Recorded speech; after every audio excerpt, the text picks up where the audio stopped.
frear um pastor que tinha 30 anos de ministério. Por que Deus fez isso? Eu não sei. O propósito é dele. Se Deus te chamou novo, dê glórias ao nome dele. Se Deus te chamou na meia-idade, dê glórias ao nome dele. Mas se Deus já te chamou na terceira idade, dê glória ao nome dele também, porque a promessa para você é que ainda na velhice você vai dar fruto, amém? Com 21 anos de idade eu fui chamado para tomar conta de uma igreja 7. O ministério tinha 20 congregações e com 2 anos eu era vice-presidente da igreja.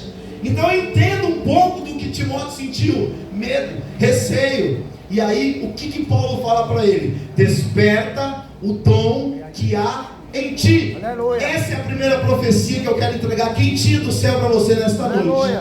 Você precisa despertar o dom que Deus te deu, amém? Amém. Desemboca o vaso, Jesus, enche de azeite, enche de azeite, enche de azeite. Mas desemboca o vaso, Jesus, enche de azeite, enche de azeite, enche de azeite. Amém? A primeira coisa que Deus manda dizer para você que é peteca do pé quente: desemborca o vaso. Desperta o dom que há em ti. Porque foi a palavra que Paulo disse para Timóteo. Ele disse: ô Timóteo, você não está na frente da cidade de Éfeso por acaso. Foi Deus que te chamou, foi Deus que te escolheu. Eu não coloquei a mão na sua cabeça para ser pastor da cidade de Éfeso, junto com todo o presbitério, porque eu estava emocionado naquele dia, não. Foi o Espírito Santo de Deus que colocou no meu coração, no coração da liderança da igreja, para levantar você. Deixa eu profetizar para você com os olhos abertos. Levanta a tua mão. A tua chamada, a tua vocação e o teu dom não foi pastor, não foi diácono, não foi apóstolo, não foi presbítero que te deu. Veio do céu, de uma vocação que o Senhor te entregou. Nós vamos bem? Qual que é o tema? Ser forte e corajoso. Timóteo estava intimidado, ele precisava despertar o dom, mas para despertar o dom ele precisava de inspiração. Diga assim: inspiração. Irmãos, tem dia que a gente está mais para baixo do que barriga de cobre. A gente está muito desanimado, a gente está se sentindo tão mal. Eu brinco às vezes com minha filha. Tem dia que a gente está tão mal que a gente está sentindo o cocô do cavalo do ladrão. A gente está mal. A gente não está o supra, a gente está o supra-sumo do bagaço do resumo. A gente está mal. Aí o que Deus faz? Deus coloca alguém no nosso caminho. Ou Deus coloca alguém na nossa mente para nós lembrarmos.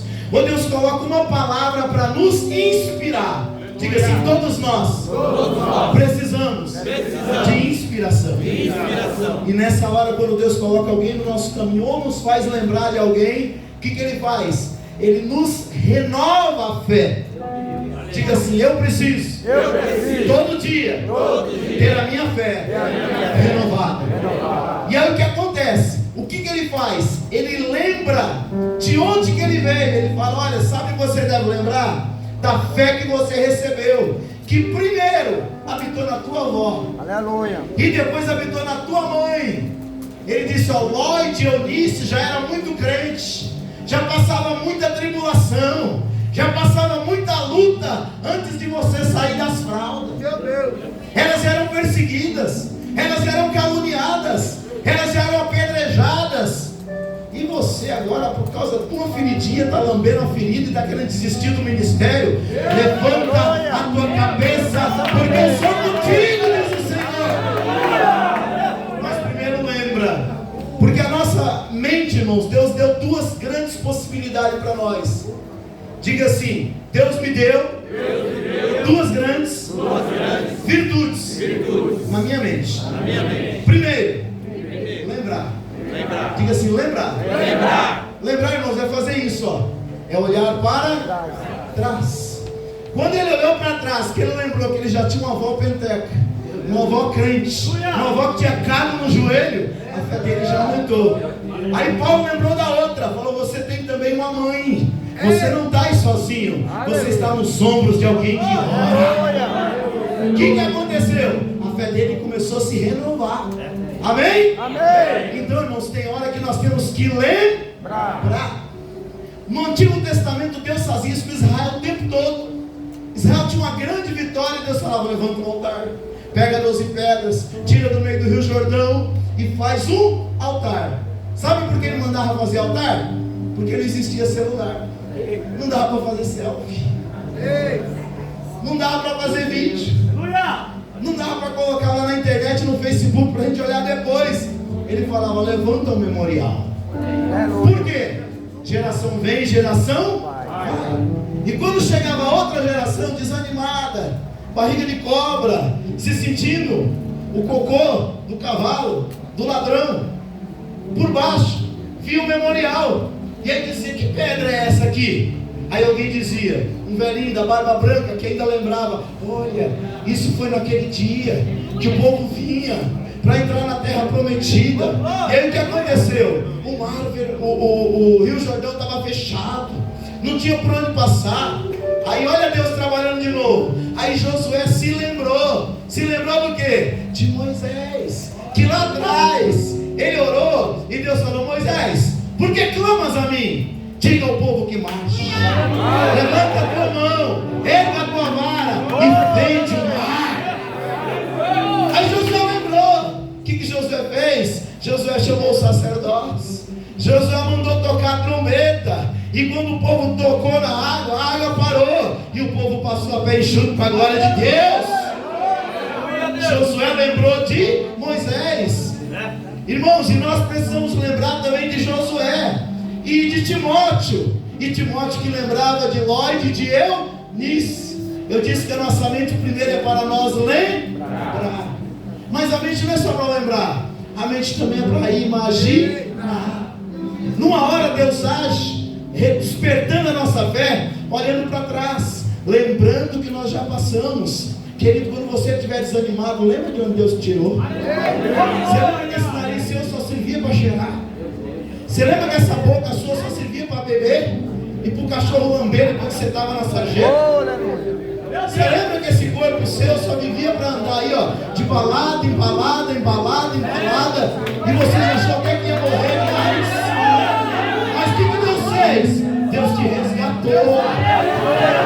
Um dia você estava lá, chegou alguém com folhete, chegou alguém com oração, chegou um irmão com cocó que muita gente despreza, com a saia lá embaixo, e diz: eita, é isso que te digo, levanta não é aqui, levanta, anda, porque Deus tem propósito na tua vida.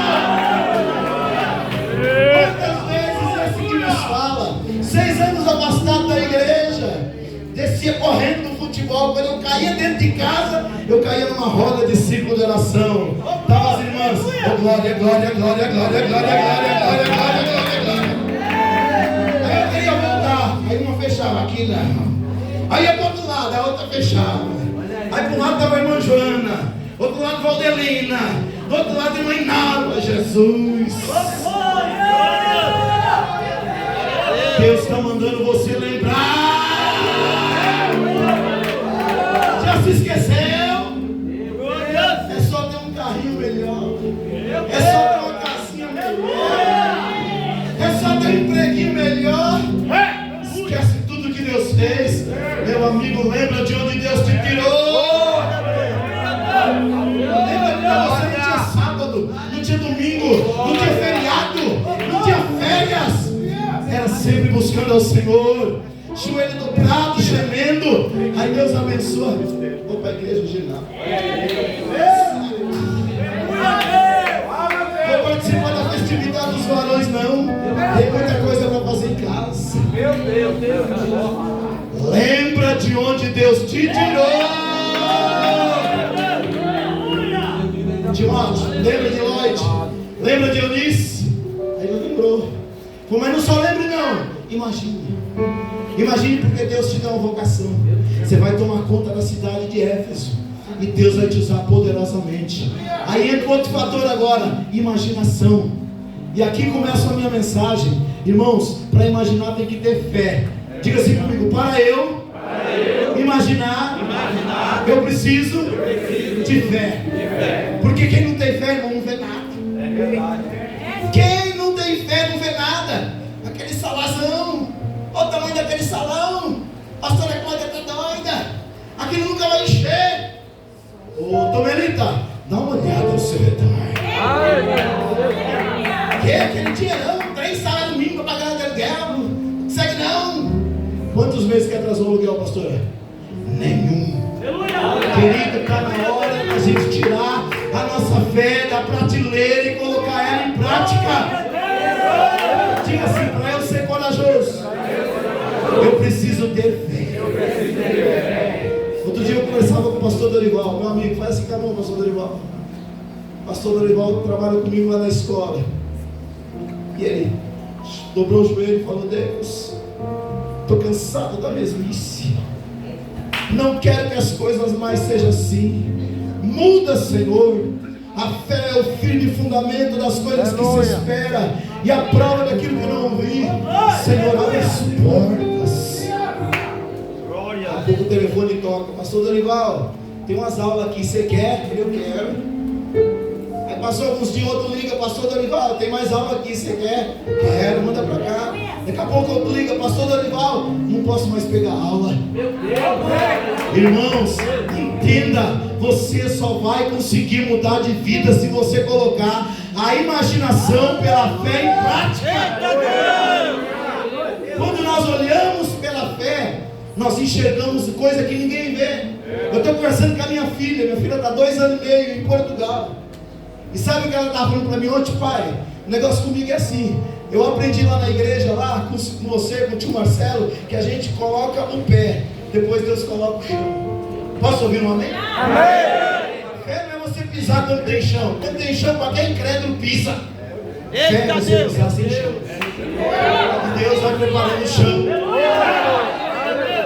Meu cunhado, pastor Marcelo, costuma dizer que fé é você entrar num quarto escuro, com a luz apagada, atrás de um gato preto, e você tem certeza que o gato preto não está lá, mas pela fé você entra e sai com o gato preto mais do braço. Você entendeu o que eu quis dizer?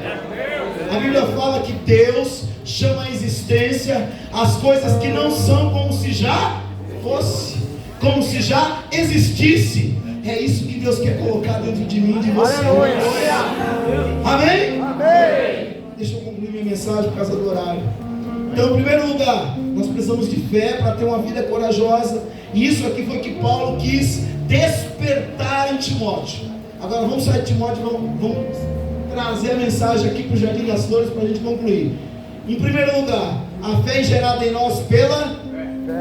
A fé é gerada em nós pela... Romanos 10, 17.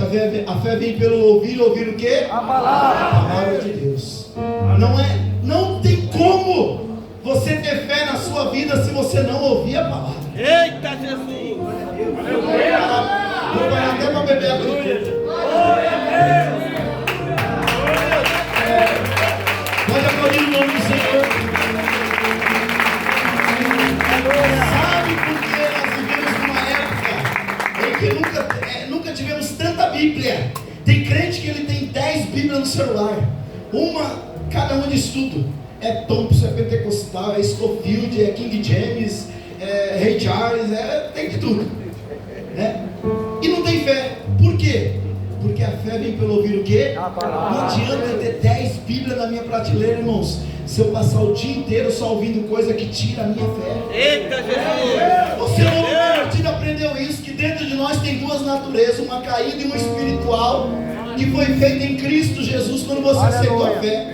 Aquele que está em Cristo, nova criatura, as coisas velhas já se, e tudo se fez. Então por que você só vive lá atrás? Pensando a mesma coisa, lendo a mesma coisa, vendo a mesma coisa e fazendo a mesma coisa. Porque assim, o que eu penso, irmãos, se torna um sentimento. O que se torna um sentimento, se tornam palavras. Palavras se tornam atos. Atos se tornam hábitos. E o hábito me transforma o caráter. E o caráter se torna parte da minha personalidade. Aleluia.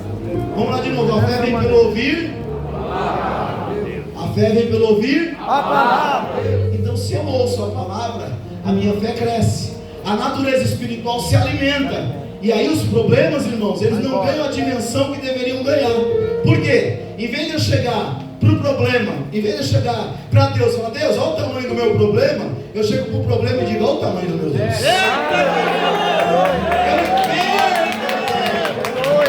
Por quê? Agora eu tenho a mente de Cristo. Agora para pensar. Eu digo que eu já experimentei isso. A gente senta diante da televisão, liga em YouTube e começa a ver notícia ruim, notícia ruim, notícia ruim, notícia ruim. Porque agora a gente não gosta mais nem do Datena, né? Agora a gente gosta do YouTube. Não é verdade? A gente escolhe, eu escolho o que eu quero ver, na hora que eu quero. Então o que acontece? Você vai alimentando, alimentando, alimentando, daqui a pouco você está arrebentado na fé. Você não acredita mais, nem se Jesus aparecer aqui com os olhos chama de fogo, com um cinto no peito, com a veste branca e dizer, meu filho, eu estou contigo. Você fala, será que é Deus mesmo? Será que não é uma visão, uma visagem? Por quê? Porque nós não estamos alimentando o nosso coração com a fé. Agora vamos para o outro lado. O cara que alimenta o seu coração com a fé, com a palavra de Deus, a fé vai sendo gerada, a fé vai sendo alimentada, a fé vai crescendo. Sabe o que acontece? Ele descola do natural, pastor Dorival. Ele para de viver o natural, pastora Cláudia, e ele começa a viver o sobrenatural de Deus. A única coisa que ele faz é o seguinte, ele fala, se Deus quiser, se for da vontade do Senhor, assim será. Se não for, não vou descansar o meu coração. Porque se Deus fizer, Ele é Deus. Se Ele não fizer, Ele continua sendo Deus. Deixa eu terminar. Segundo lugar, a fé nos ajuda, irmãos, a superar os obstáculos. Por quê? Mateus capítulo 17, versículo 20, palavras de Jesus. Ele disse, se tiverdes fé do tamanho de um grão de mostarda, você vai dizer para o monte, sai daqui e precipita-te no mar, e isso vai acontecer. Irmãos, todos nós sabemos que isso não é literal. Ele está usando uma figura de linguagem para falar da superação dos obstáculos, dos desafios e das dificuldades da vida. Por favor, pastor Paulo, fica de pé. Por favor, fala para mim, quantos anos que o André tem? Vai fazer 22. Quanto tempo que ele está na Cruz Verde? 5 anos. Vai fazer 22 menos 5, 17. Durante 17 anos. Quem conhece o André aqui, irmãos? Quem não conhece o André? A maioria. Irmãos, o André é uma criança que nasceu. Pode sentar, pastor, muito obrigado. Com todas as dependências. Ele com 22 anos, ele continua sendo um bebê.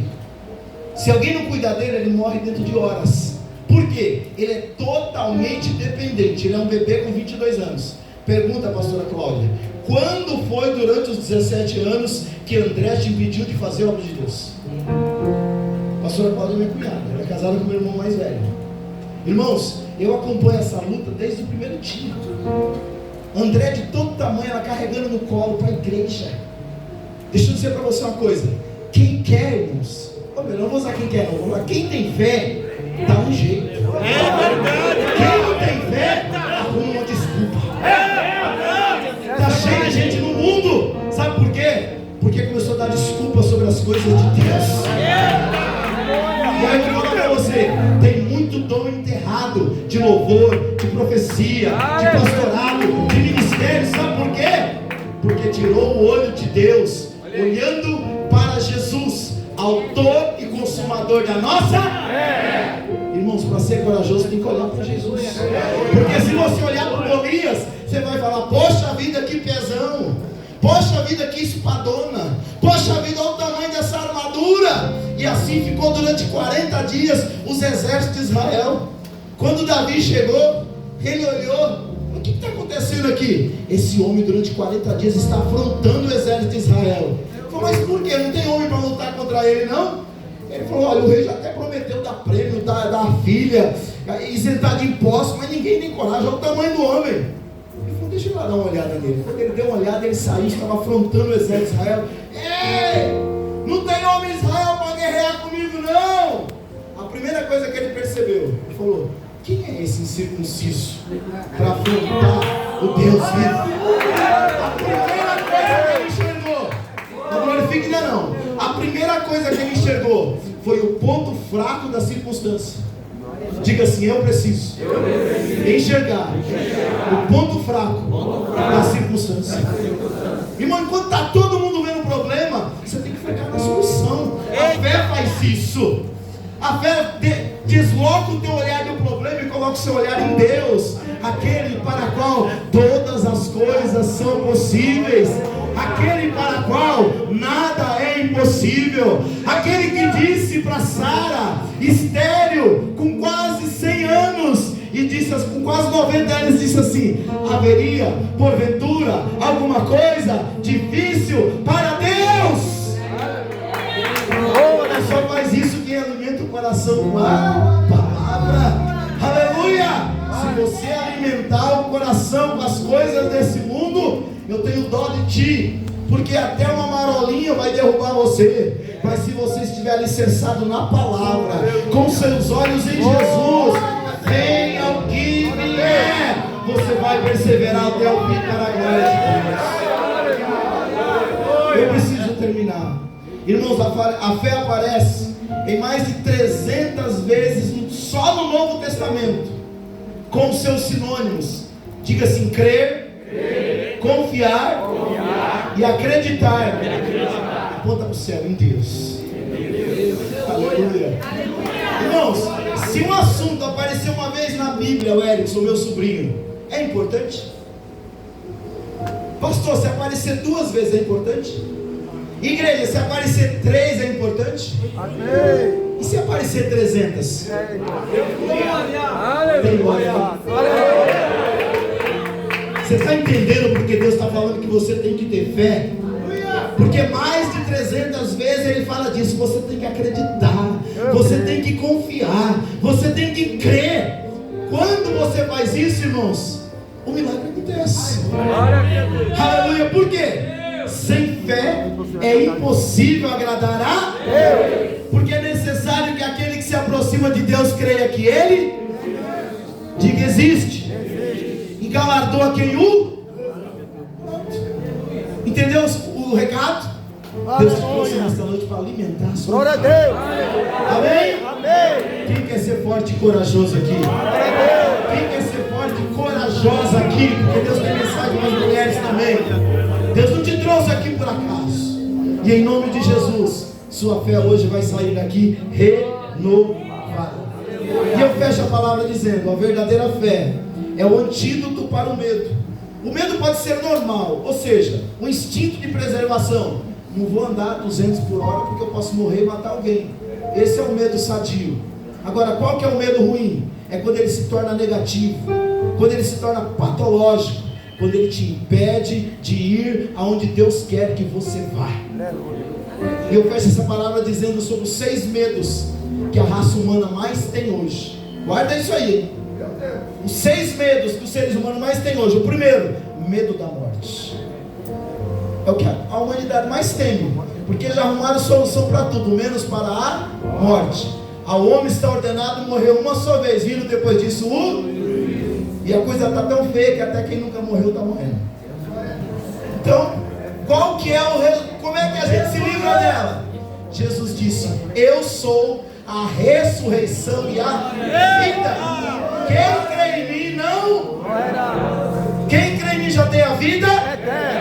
Quem crê em mim passa da morte para a vida. 30 anos atrás, eu novo convertido, eu ouvia o pastor Napoleão Ribeiro Falcão, que hoje está com 73 anos de idade, dizendo: a morte para mim é um cavalo. Eu sumo em cima dela, meto a espora e digo: morte, me leva até a presença do meu Deus. A morte não tem que ser temida pelo crente. Não se pode matar um crente. Quem é crente não morre, não. Aleluia. Aleluia. Irmãos, a morte pra gente é uma promoção.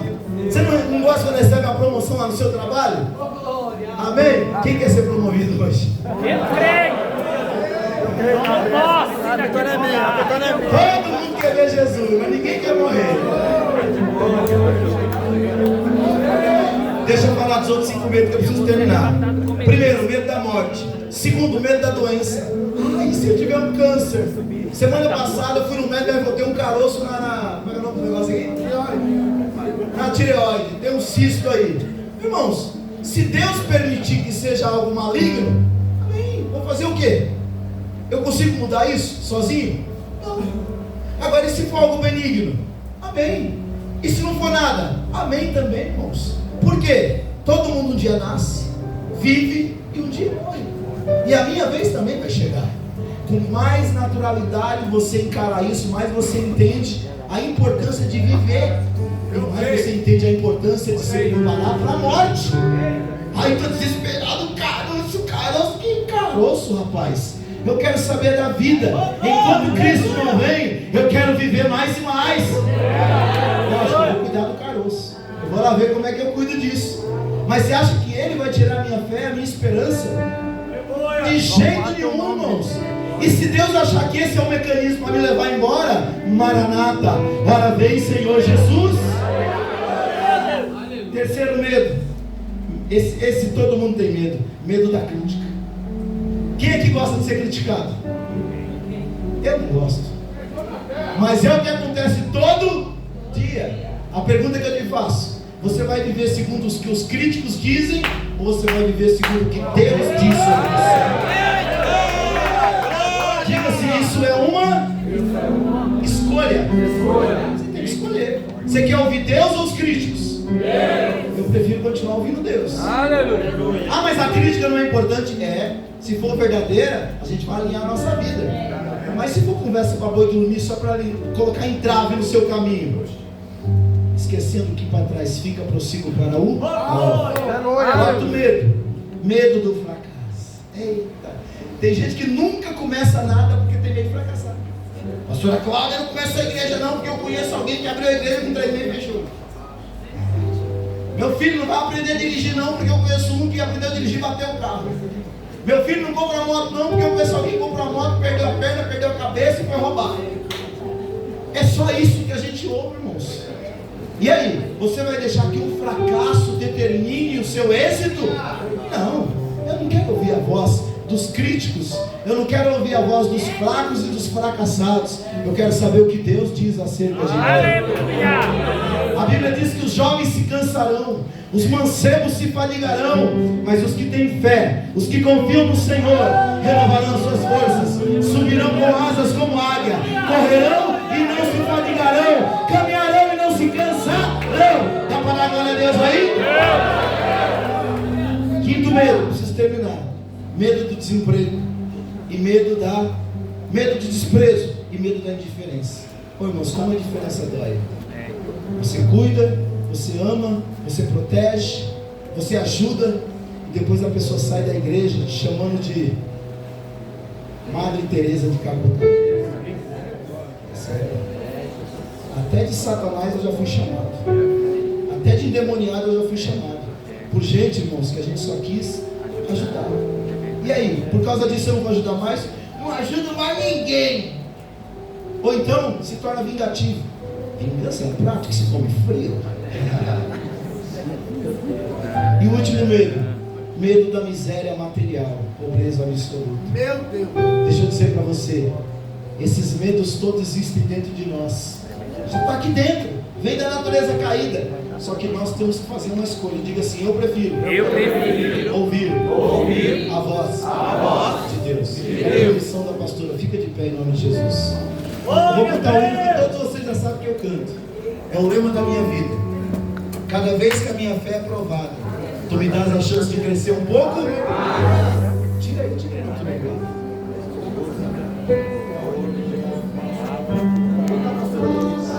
Pastora Denise, canta aqui nesse povo. Aleluia, nós combinamos quando era solteiro. Falou: olha, você vai cantar e eu vou pregar. Amém? E tem dado certo até hoje. Quando a gente tenta inverter, a casa cai. A paz, igreja. Vamos louvar. Isso tá bom, hein? Se ficar alto, você aguenta, tia. Cada Vez que a minha fé é provada, tu me dás a chance de crescer um pouco mais. As montanhas e vales, desertos e mares que atravessam me levam pra perto de ti. Minhas provações provações e as provações não são maiores do que o meu Deus. Canta crendo. não vão me impedir de caminhar. Se diante de mim não se abrir o mar, Deus vai me fazer andar por sobre as águas, rompendo em fé. Minha vida se revestirá do teu poder, rompendo em fé. Com ousadia vou mover no sobrenatural. Vou lutar e vencer, vou plantar e colher. A cada dia vou viver, rompendo em fé. Só uma pausa. Deus pede para eu chamar aqui na frente todos aqueles que nesta noite precisam. Não é que você quer, você precisa de um renovo de Deus. Você precisa ter a sua fé renovada. Você está no limite do limite do limite. Deus me trouxe aqui para te dizer que hoje é noite de renovo. Sai do seu lugar e dobra os seus joelhos aqui em nome de Jesus.